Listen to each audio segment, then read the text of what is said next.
What's up, guys? Welcome to this episode of The Freelance Life. My name is Scott Silva, and I have been working in the film and television industry for 3 decades, and I have never experienced a time like we've been experiencing.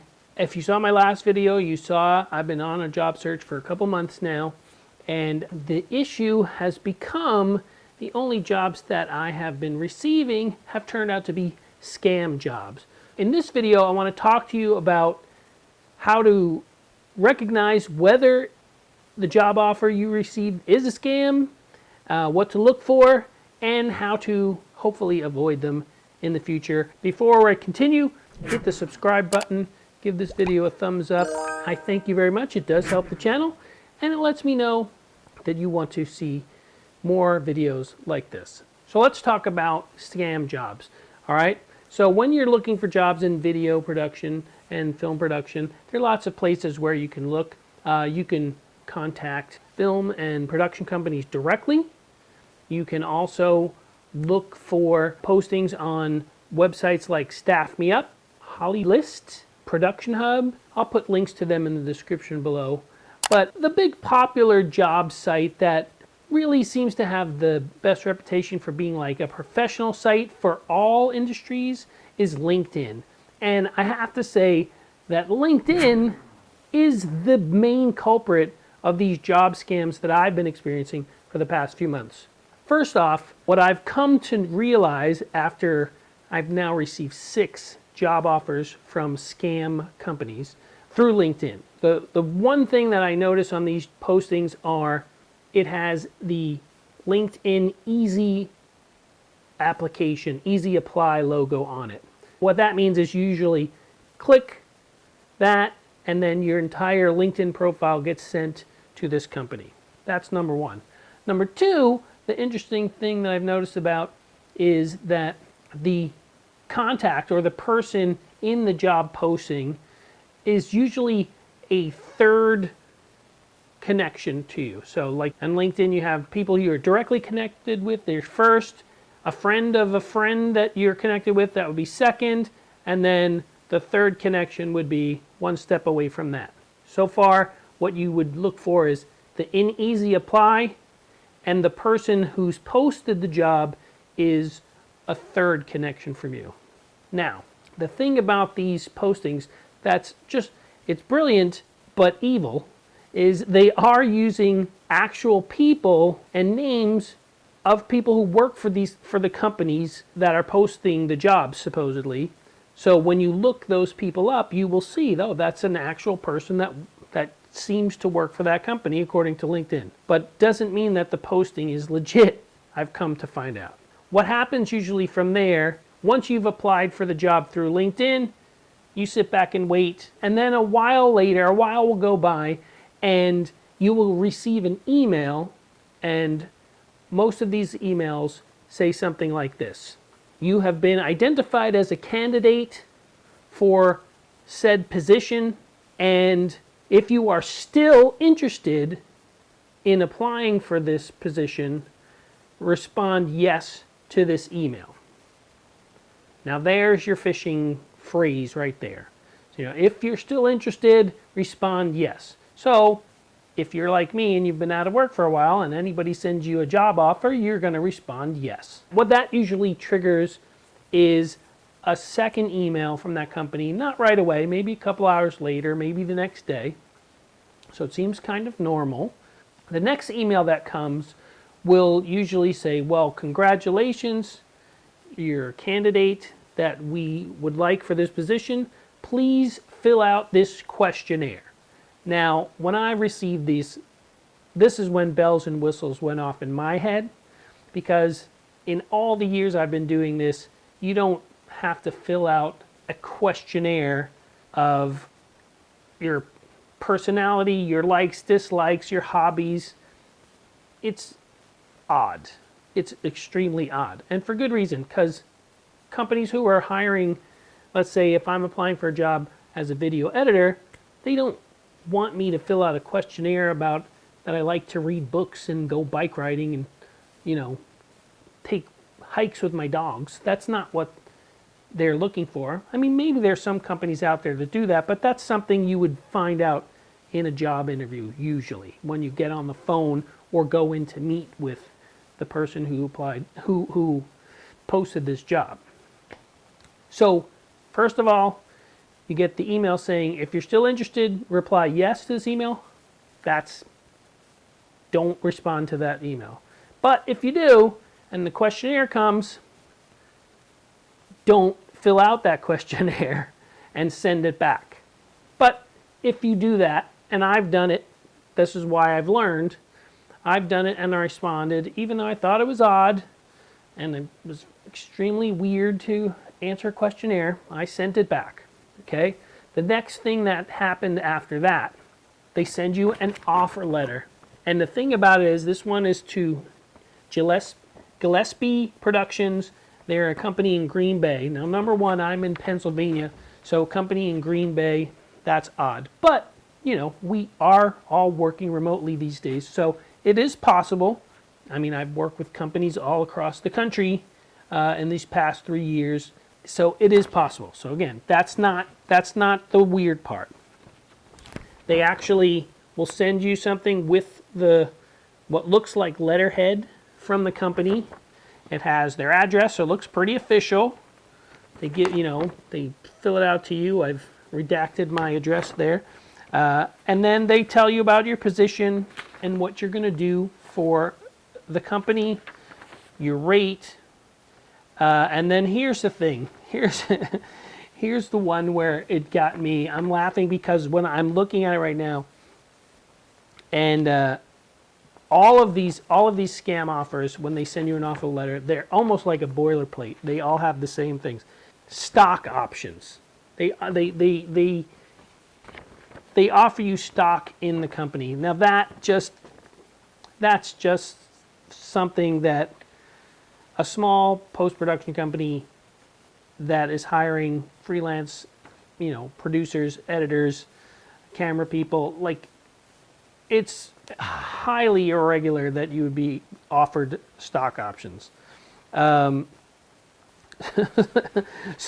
Sorry, I'm laughing because it's just never happened before, ever. And even the thing about this too, they've got the actual owner's name here. His name is John Gillespie.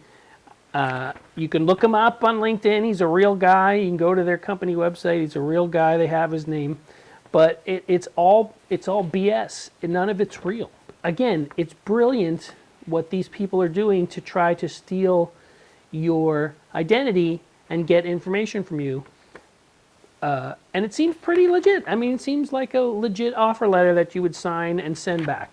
I had actually done this with this particular company, and after I responded to that email, and then they send you some information and tell you all of the equipment that you need to purchase to set up your office to work with this company. Stop. If you ever get an offer like that, just stop right there. Don't proceed. Don't pass go. Don't collect your $200. Just stop. That's complete BS. Okay? I work in, this is my office. I've been working here since 2007. I've got a computer behind me that has all the editing software I want. I'm running DaVinci. I'm running Avid, Premiere. I've got it all the latest software. I've got hard drives. I've got monitors. I've got printers. All things that I don't need. But they will ask you to purchase a computer from their vendors. They will ask you to purchase a printer, a scanner, Wi-Fi, routers, hubs, basically everything you already have in your house. If you didn't have it before March of 2020, you have it now because we've all been working from home. It is highly, highly irregular. And in all the years I've worked remotely, both before COVID and after COVID, no one's ever asked me to buy a computer. No one's ever asked me to buy a printer. I'm editing. Why do I need a printer? What do I need to print out? It's ridiculous. If they want you to buy equipment, it's fake, okay? Unless, of course, you don't actually have it, then you might believe it. If you don't have this equipment, you might believe it. But then again, you wouldn't be applying, in my case, for a video editor job if you didn't already have editing software and a computer to do it on. Right? Right. Make sense? Okay. So, the next thing is they're going to want to send you an eCheck. If you look on the internet right now and you look up eChecks, you will see the first thing if you search for eChecks, it'll be eCheck scams. It's a big scam. They're going to send you a certain amount of money. They're going to put it into your bank account, which you are then going to purchase all of this equipment you don't need. It didn't get that far with me, because as soon as I heard eCheck, that was like the 4th or 5th red flag that went up in this job offer, and I just stopped the things completely.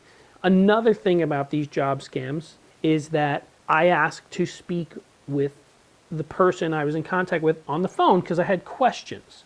I wanted to talk to them like a human being. That never happened. They wouldn't give a phone number. The person they were claiming to be is a real person. Again, I can find that person's information on LinkedIn. I can go to the company website and see that person's name there. They wouldn't get on the phone. So I actually called the company in Wisconsin to try to speak to this person directly.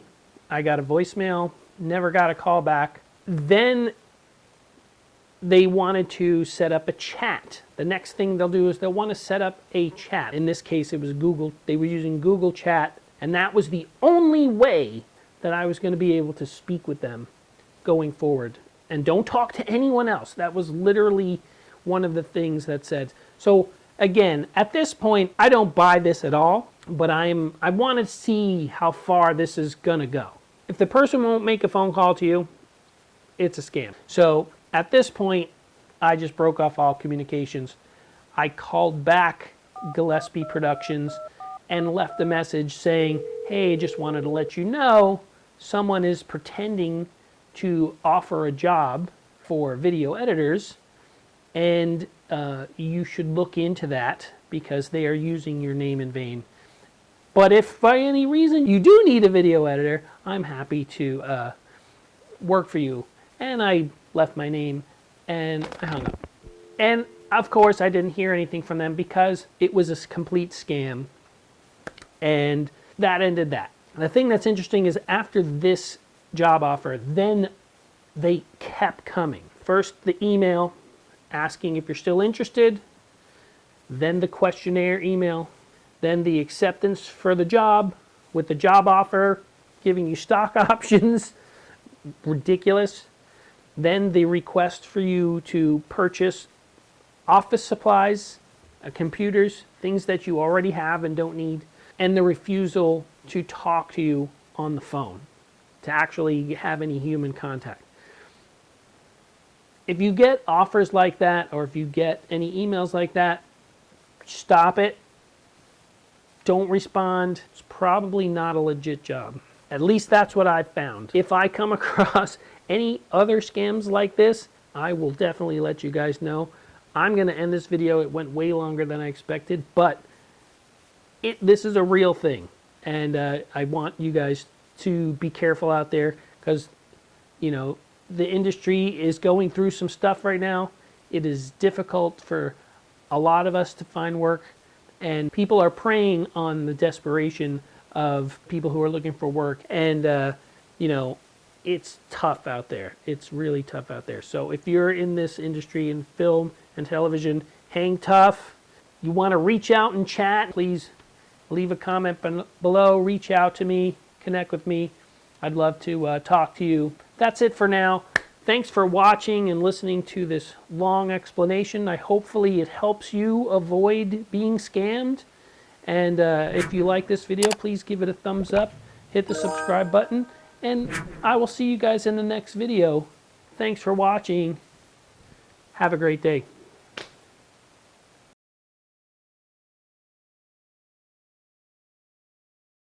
they don't do it directly. What is going on, dogs?